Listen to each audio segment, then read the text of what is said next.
Welcome to Christ Church. I'm Paul Gardner. I'm the senior minister here, and it's a huge joy to welcome back RZIM for another event in this church. We're looking forward to it very greatly this evening. Like you, I'm sure you've come looking forward to a challenging, scintillating evening. As you can probably detect, my background is not Atlantan. And therefore, when I say welcome, whatever your background and wherever you come from, I really mean it. Because we just enjoy welcoming people from all sorts of different backgrounds in this church, and are glad you're here today. I want to say a thank you too, because I won't get another chance to do so, to the RZIM team who've put on this evening and this event, and just a big thank you from all of us to you guys, wherever you are, and in the back over here at the moment. And that lets me introduce Cameron McAllister to you, who is our MC for this evening from RZIM. So, Alistair, do come on.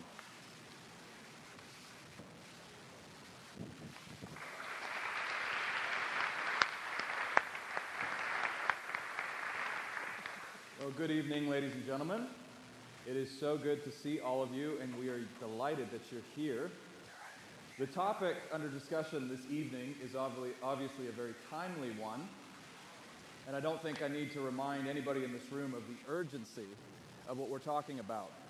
And we see a lot of news, we see words in the media that paint the urgency of the issue, and it's in many ways garnered a polarized response. We hear people talking about extreme actions. We hear reference to groups like Al-Qaeda, Boko Haram, ISIS, ISIL, and many people are saying that, of course, this represents all of Islam. Others are saying this has nothing to do with Islam or religion at all. These people do not speak for Muslims. And so the response is a polarized response, and it raises a lot of questions. But these are questions that we can't avoid because they affect each and every one of us. And that's why the book that Dr. Qureshi has written, Answering Jihad, is a very timely book. And just seeing all of you here tonight is a real encouragement. Just a few words on the format, and then I'll introduce our speaker. Dr. Qureshi will speak for about 30 minutes because he wants to allow as much time for Q&A as possible. And then we'll take your questions. Let me give you a few words about my friend and colleague, Dr. Nabeel Qureshi. Nabeel was born into a devoutly Muslim family, and before Nabeel was a Christian apologist, he was a Muslim apologist. And he used to have some very good questions for Christians as well. And his journey from Islam to Christianity has been chronicled in the book Seeking Allah, Finding Jesus. And many of you have probably read that book. And it's a New York Times bestseller at this point. Let's name some other credentials here. Seeking Allah, Finding Jesus was also awarded the Christian Book Award for the categories of Best New Author and Best Nonfiction of 2015. And then Christianity Today heralded Dr. Qureshi as one of 33 under 33. He's going to pass that mark pretty soon. Now, Dr. Qureshi has also lectured to students at more than 100 universities, and these universities include Oxford, Columbia, Dartmouth, Cornell University. I was there for that one, so I can vouch for the authenticity of that one. Johns Hopkins, University of Hong Kong. And now here are his academic credentials. Here's a little bit of Dr. Qureshi's background. He holds an MD from Eastern Virginia Medical School, an MA in Christian Apologetics from Biola University, and an MA in Religion from Duke University. But that wasn't enough for Dr. Qureshi. So he's currently studying Judaism and Christianity at Oxford and pursuing his doctorate in New Testament studies. So the man is truly a glutton for punishment. So ladies and gentlemen, it is my great honor and my great privilege to introduce to you today my colleague and my friend, Dr. Nabeel Qureshi.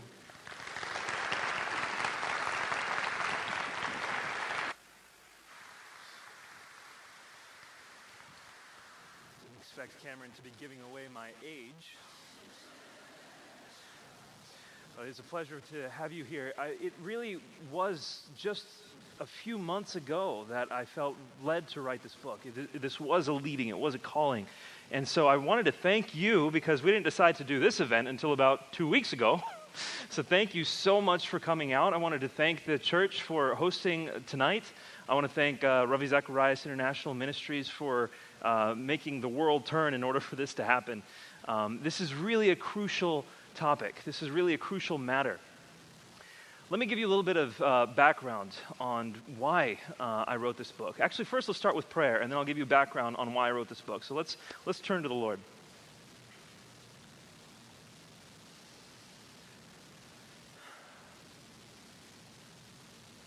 God, you must feel your heart breaking at the way your creation is destroying itself.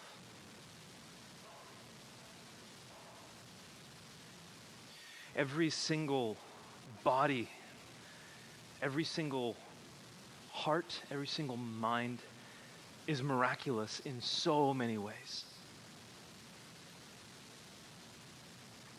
And not just a conglomeration of cells, but you then infuse them with your image, Lord. Every single person here on this earth is made in your image, albeit broken. And you love us, God, and yet we stand by and watch as either we, ourselves, or others around us destroy the people you love. Lord God, I pray that tonight would not be about just scratching an academic itch or trying to learn how to better protect ourselves out of fear of what's going on, but rather, God, I pray that we would have your heart. That as long as this world is broken, Lord, our hearts would be broken for it.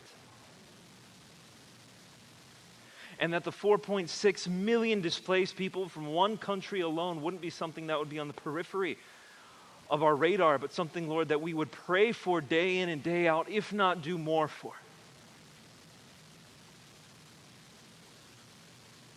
God, I pray that you would make this about you.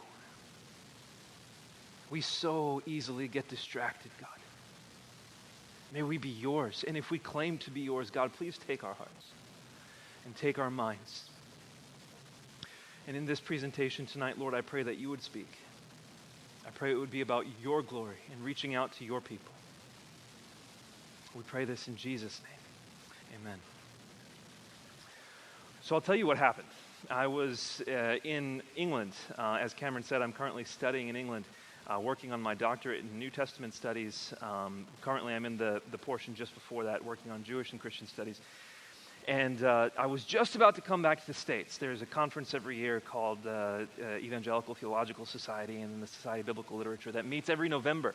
And so I was just about to come back. And Michelle had just finished, my wife had just finished packing her suitcase, and we were planning on, having our passports ready to go in the morning, literally just about to head out the door.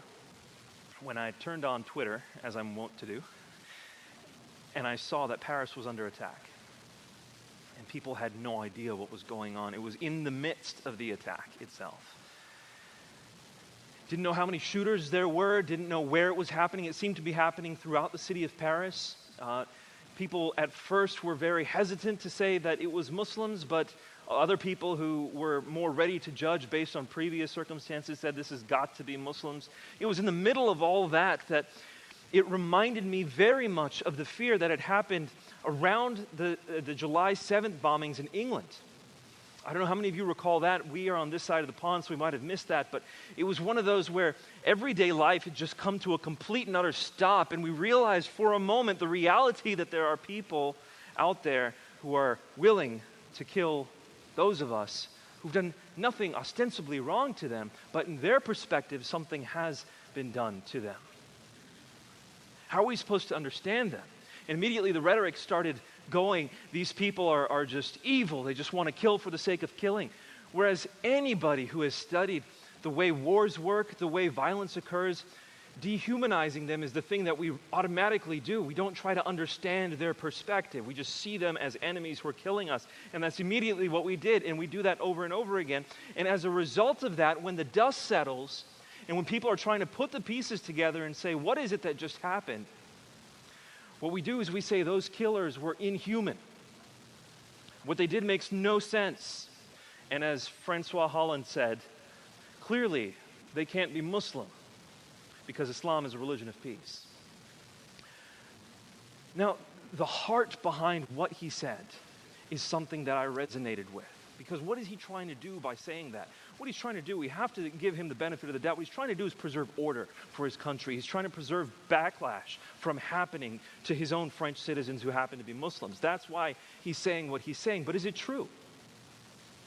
In that moment, we tend to agree with such things, or at least let them slide, because we want to restore an idea of order in the community. And so we kind of just, those of us who disagree say fine, and those of us who are on board, we say, yes, you're right, Islam is a religion of peace, and we move on.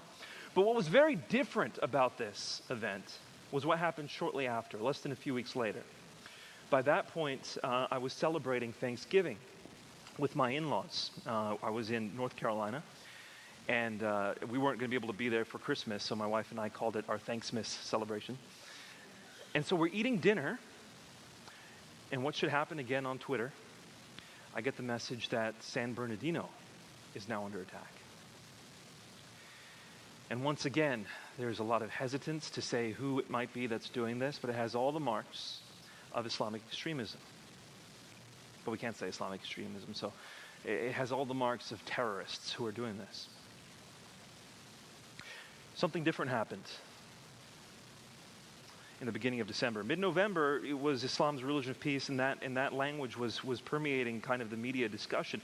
But this time, the memory was still very raw.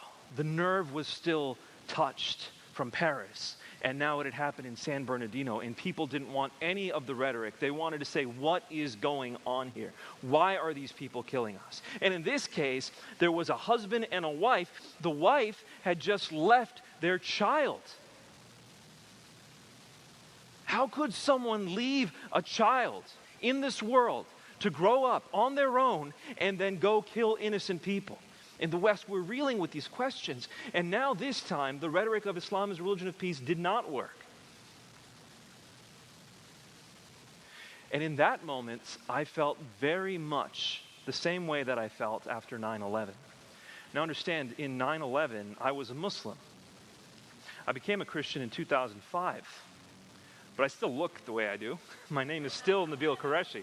And so when people have this anti-Islamic sentiment that is kind of permeating the air, even though I'm a Christian minister, that affects me and it affects my family. And so I still feel it. But particularly I was getting concerned about my family. Because my mom wears the hijab, she wears a burqa. My sister wears a burqa whenever she goes out. How are people going to treat them based on what just happened in California?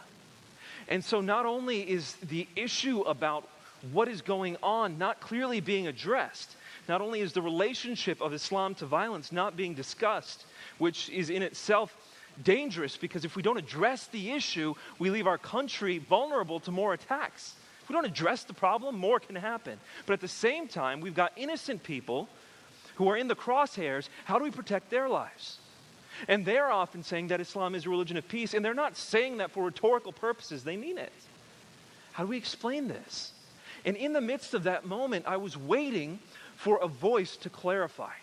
I was waiting for someone to come in and to say what needed to be said. Trust me, I did not want to be that person. Because number one, anytime you say anything about these matters, people wonder what your actual motivations are. Are you trying to capitalize off tragedy?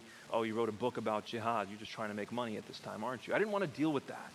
I also didn't want to deal with the fact that this is a very volatile topic, and what I really feel called to do is to share the gospel. I feel like the gospel message is the one that will change this world, and I don't think anything else really will. I think everything else is a temporary balm or salve, but the gospel message is the one that will address this world's ails, and that's what I want to share.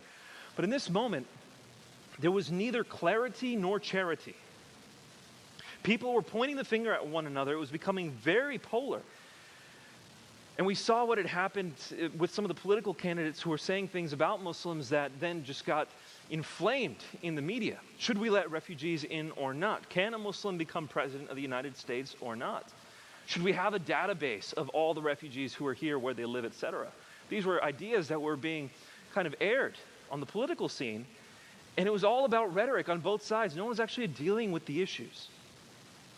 Then when the Wheaton controversy happened, how many of you remember the Wheaton controversy, when all of a sudden you have a Wheaton professor who wishes to stand up in solidarity with Muslims? She wears a hijab and she says that Islam is, Muslims worship the same God that Christians worship, and therefore I stand in solidarity with them, to paraphrase her. By the way, I had in the past counseled many women who reach out to Muslim women to feel free to wear a hijab if they want, as long as it's clear that they're Christians and they're doing so out of respect and not out of subjugation or not out of any felt need to have to do that. As long as they're clear that they're doing it out of love, Christian love, then I say it's fine, go ahead and do it. So I wasn't against Dr. Hawkins saying wearing a hijab or anything like that.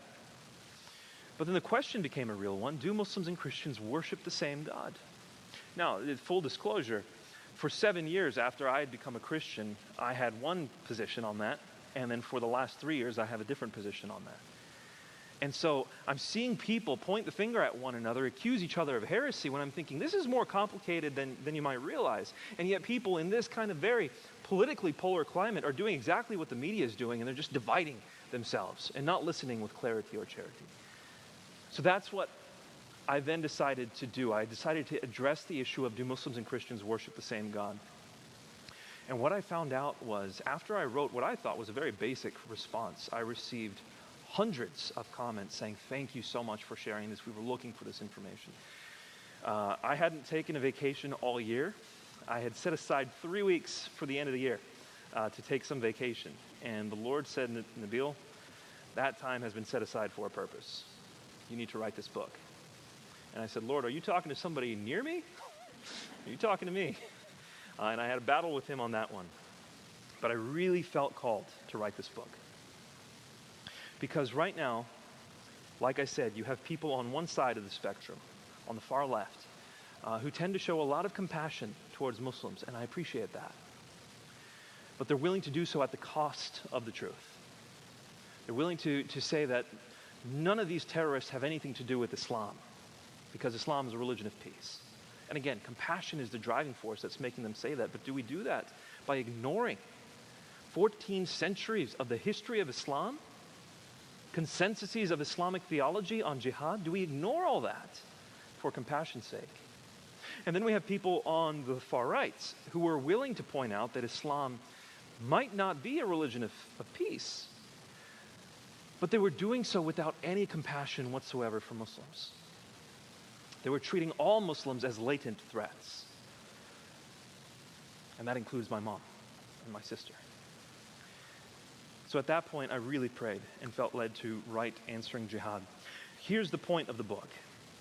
The point of the book is to get to the truth without compromising compassion, and to share how we can actually respond, how we can answer jihad through compassion without compromising the truth. That's the point. And it's really hard to hold that intention these days. People don't want you to be even-handed. They want you to be on one side or the other. But we, especially those of us who are Christians, need to hold the truth in tension with compassion, because that's exactly what Jesus did. That's exactly what he calls us to do. So just to go back a little bit, I mentioned 9/11 very briefly. 9/11 was a turning point in my life. I was raised as a Muslim in the United States from the Ahmadi sect of Islam. And growing up, my parents had taught me that Islam was a religion of peace. So this wasn't something that I just said to others and made it up. It was what was taught to me. I was taught that Allah is absolutely the one true God, that he is monadic, that there's no division within him. There's no such thing as Allah being a father or a son. He's one God. Christians, they have turned their faith into this polytheistic idea of a trinity. They're wrong. Islam is true. We glorify Allah because he is monadic. And so we ought to share the truth of Islam with others. And in so doing, then, we need to represent Islam with grace. My mom had taught me that in order to be a compelling Muslim, I was an ambassador for Islam. Just because I looked Muslim and my name is Muslim, people would see me and they would immediately say, this guy's a Muslim.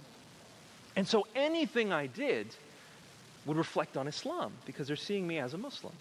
So my mother would say to me, Nabeel, you have to be the most respectful person. If a woman walks past you, make sure you lower your gaze in respect and don't stare at her as she walks by. If someone is lying around you, make sure that you stand up for the truth. If they're pressuring you to lie, stand up for the truth. Take care of people who are oppressed. These are the things my mother taught me in the name of Islam. And at the same time, my father was in the military. He was in the U.S. Navy. So growing up, I saw my father go out to sea and defend our country for months at a time. And he taught me that being a good Muslim also meant being willing to be a good citizen and to fight for the country that's defending you. That's what my father taught me as a Muslim at the same time as they taught me to love Islam. So for me, that's what Islam was like growing up.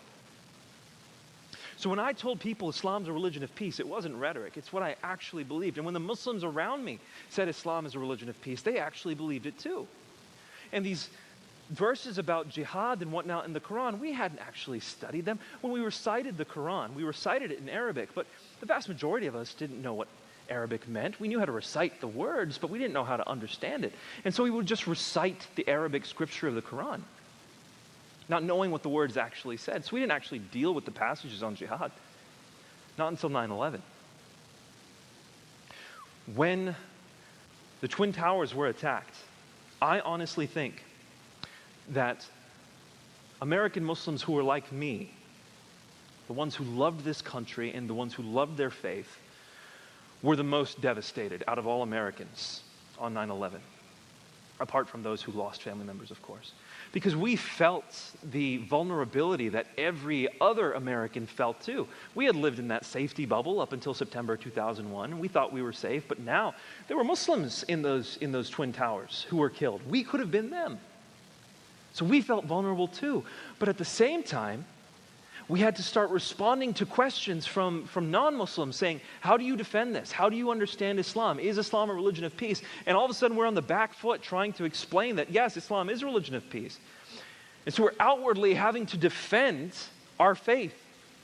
But I'm telling you, inwardly we were asking questions as well. At least those who were in the same position I was. We had been taught Islam was a religion of peace, and so that's what we were telling people. At the mosque that I attended, we had been told to say this. We were actually taught what to say in response. That the hijackers who took that plane also took the Islamic faith. Not only did they hijack those planes, they hijacked the Islamic faith. Islam is a religion of peace. And what you're seeing in the media is what is a result of some terrorists who have nothing to do with Islam. That's what we were taught in the mosque. But I had a friend who wouldn't let me get away with slogans. I met him just a few weeks before 9/11, and we became friends during that time. And it was at that time when he would say, Nabeel, you keep telling me Islam's a religion of peace, but how do you explain what these guys are doing? And I would say, oh, well, what they're doing has nothing to do with Islam. He'd say, really, what do you do with these Quranic verses? And he'd translate them for me in English, and he'd say, how do you handle this? And it would be my first time seeing those verses. And in that moment, I would just say whatever I had to say to get him off my case, right? I would just come up with some kind of response. It was defense, and but then when I was by myself, internally, I'd start researching those things. Is it possible that Muhammad actually said this? Is it possible that the Quran actually teaches this? Can't be true. And then I'd go to the imam of my mosque, or I'd ask my parents, or I'd start searching books to give me answers on what this verse could possibly mean, given that I've been taught Islam is a religion of peace. And there would always be some kind of answer that would be given, always some kind of reason to clarify or some kind of way to deny the traditions. But over time, I realized that there were not 1 or 2 or 5 or 10 problematic verses and stories. There were hundreds. And I'm talking, this took years. After the course of about 3 years, I realized that Islam has at its very core violent teachings. Tremendously violent teachings. And it was that realization that drove me to a decision point. Now let me give you some examples, because some of you who might be watching or some of you who are here right now might not know these things. But when I was raised as a Muslim, I was taught that Muhammad was the most perfect man who ever lived. You have to understand the way Muslims grow up with this story of who Muhammad is. He was the greatest general, he was the greatest diplomat, he was the greatest father, the greatest husband. He was the monotheist in the city of pagans who would worship one God even though nobody else did, and God chose him to reveal the final message to all mankind. He was extremely merciful, as we were taught as Muslims, that when he finally could take revenge on a whole city that had induced the murder of his uncle, that had ultimately led to the death of his wife, when all those people, he could have killed them, in that moment he decided to give them all mercy, even though they were responsible for the death of his loved ones. That's how merciful Muhammad is. So these were the stories I was taught from a young age as a Muslim. And I'll tell you this, those stories are found in the Islamic tradition. They weren't being made up. Fast forward 20 years of hearing these stories, you think Muhammad is the most perfect man who ever lived. That's why so many people, that's part of the reason why so many people are willing to fight and die for the sake of their prophet. Because he represents them, and he is the greatest man who ever lived in their eyes. But what happened on 9/11 was I was forced not to just hear the stories that were being told about Muhammad, not to just hear the modern biographies and what my parents had taught me, but I was forced to go back to the Quran, to the Quran's verses, and also to the original biographies on Muhammad's life, including the ones that Muslims give the most weight to. They're called the hadith, the traditions on Muhammad's life. If you know Muslims who live devoutly, let me just toss this out to you. How many times a day do Muslims pray? 5. Of course, the 5 daily prayers, there's additional prayers as well. Does the Quran teach Muslims to pray 5 times a day? No, it doesn't. Nowhere in the Quran does it say pray 5 times a day. The proclamation to make someone a Muslim is the Shahada. La ilaha illallah Muhammad Rasulullah. It's the most common phrase that Muslims recite because it's what you need to say in order to become a Muslim, and Muslims believe that you should be reciting that in the moment you die to be ushered into heaven. Nowhere in the Quran is that slogan found. All the rules on how to pray the 5 daily prayers, on exactly what to do during the pilgrimage, none of that's found in the Quran. The details are all found in the hadith. So they're a very important part of Islamic life. But Muslims, again, don't generally read them themselves. They're told stories from their imams, they're told stories from their leaders and from their families. What I did was I went to those stories myself. And by the way, I'm not alone in that, because something was happening in that time. They invented a website called Google. And it became very easy to start looking these things up yourself. Just 5 years before that, it was not easy at all. So I started looking these things up. I started studying Muhammad's life, and what I found was that the stories that I had been told about Muhammad were a very, very partial picture. Turns out that Muhammad had done things like torture people for money. Turns out he had punched his wife in the chest, according to Sahih Muslim. Turns out that his men wanted to be able to have intercourse with female slaves and then sell them, whether or not they were pregnant. And Muhammad allowed that. In fact, chapter 4, verse 24 of the Quran allows that. I start finding these things. I slowly start uncovering them. I find out that Muhammad beheaded anywhere from 400 to 800 men in one single day, men who had surrendered. Some of these men were actually pubescent boys who had just turned 13 or 14. Muhammad's men ordered them to drop their trousers, and if they had any pubic hair, he would behead them.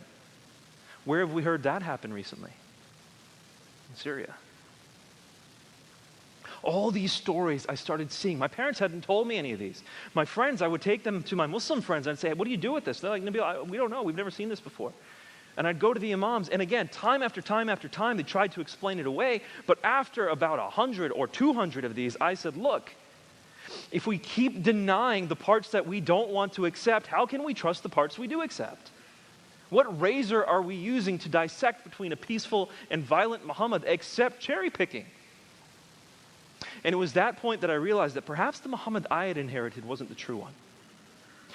And when I began to study, what I found out was this. This is the reality of Muhammad's life and the Quran according to the traditions. That's a very important set of words there. According to the traditions, this is the reality. Muhammad, in 610 AD, claims to be a prophet. From 610, for the next 13 years, he gets about 100 followers when he's preaching a message of peace. He's preaching a message of taking care of widows and orphans and worshiping one God, of coexisting with Jews and Christians and Sabians. For about 13 years, this is the message he's preaching, and he gets about 100 followers. Some of them are persecuted, a few of them are actually killed. During that time, though, he is peaceful, and he tells his people to be at peace. But then he goes to another city. And in that city, when he flees, and by the way, that's the changing point for the Islamic calendar. That's their AD and BC moment, when he flees to the city. When he goes there, he's immediately given rule over the city. And now he has people who can fight for him. And that very year, he starts launching raids on caravans. One of those raids ultimately becomes the first major battle that Muslims fight. And then for the next 9 years of his life, before he dies, he either personally participates in or deputizes 86 battles. It's more than 9 per year until he dies. So you go from peaceful to violence, and right before he dies, he composes, or according to Muslims, it was revealed, the last major chapter of the Quran. Okay, so I want you to follow this chronology. 610 AD is when the Quran starts coming and he starts preaching Islam. 632 AD is when he dies and the Quran is over. The last major chapter of the Quran is chapter 9. It's not in order. The Quran's not in chronological order. So chapter 9 is the last chronologically, but it's towards the beginning of the Quran. It is by far the most violent book of the Quran. By far. This is the one that says, slay the infidels wherever you find them, lay siege to them and take them captive. This is the one that says, fight Jews and Christians until they pay the jizya with willing submission and feel subdued. This is the one in chapter 9, verse 33, which says that Islam is meant to dominate all other religions. This is the one that promises Muslims who die in battle, chapter 9, verse 111, that if you die, you will go to heaven. The verse of the bargain. These are the final marching orders of Islam. Because shortly thereafter, Muhammad dies, and this is the last major chapter of the Quran to be given. This teaching launched Muslims into an unlimited series of battles. What do I mean by unlimited? I mean, Muhammad didn't give them clear limits. He didn't say, stop fighting these people at this time, or once you've accomplished X, stop fighting. There were no limits such as this. Kind of like in the gospel where it says, preach the gospel till the ends of the earth. There's no limit at that point. Same way here. There was no limit to the violence. And for that reason, Muslims conquered, within 150 years, 1/3 of the known world. You have to picture this. From the shores of the Atlantic to the valleys of India, 1/3 of the known world within 150 years. Why? This was the perfect storm of teachings which launched them into this warfare campaign. That is the truth from the Islamic sources. Now, what we find is Muslims have never shied away from this. It was never an issue until the 20th century. Up until at least toward the end of the 19th century, when the Ottoman Empire began to wane, it was at that point that people started saying otherwise. But up until then, Islam's dominance was not anything that Muslims shied away from. Really, it was at the fall of the Ottoman Empire, the end of World War I, where Muslims began to ask questions like, what should we be? What should our identity be? Now that we have really no global power, what should our identity be? Some Muslims started responding by saying, well, Islam is actually a religion of peace. And that slogan first was uttered in the 20th century. At least as far as the records share. Other Muslims, however, started responding in the other way. They started asking questions like, Allah promised us that we would be dominant. Allah promised us that we would have reign. What happened? And the question was answered by saying, we have fallen away from Allah. We have fallen away from what He has told us to do. One man in particular who was thinking along these lines is named Sayyid Qutb. Sayyid Qutb was an intellectual from Egypt. In fact, he went and studied in Colorado for a time. And he saw the way Americans lived. To him, it was very debauched. It was very carnal. not refined whatsoever. The music was unrefined, the comedy was unrefined. To him, it was just a very ungodly society. So he comes back to Egypt, and he says, what we need to do is to take back the power in this world from the West, which is capitalist, and from the East, which is communist.